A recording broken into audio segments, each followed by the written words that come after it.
Good evening. There's to be a tightening of restrictions on legal migration into the UK, which will affect people on work and student visas and their dependents. The government says it'll mean a reduction in numbers of more than 300,000. At the moment, foreign workers must earn a minimum of £26,200 to get a skilled worker visa. That will now jump to over £38,000. People working in health and social care who make up the bulk of visas will be exempt from the minimum salary rise. But those same workers will be banned from bringing dependents into the UK. The head of the union Unison called the plans cruel and said they spell disaster for the NHS and the care sector. The Home Secretary said immigration policy must be fair and sustainable. With a look now at the detail and at the political pressures on the government, here's our political editor, Chris Mason.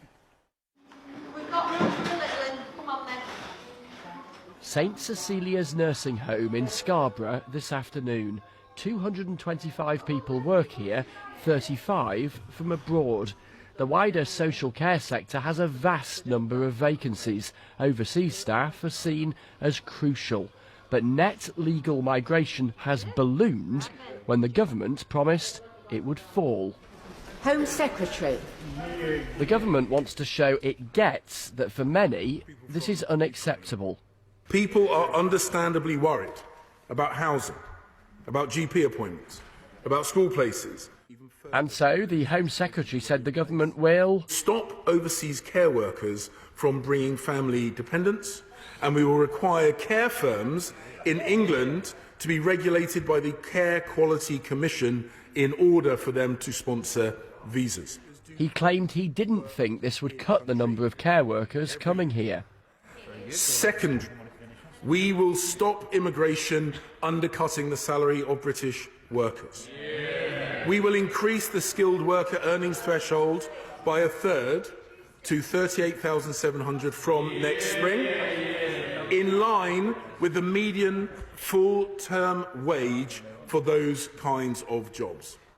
That means some will need to earn more to get a visa. Those working in health and social care will be exempt.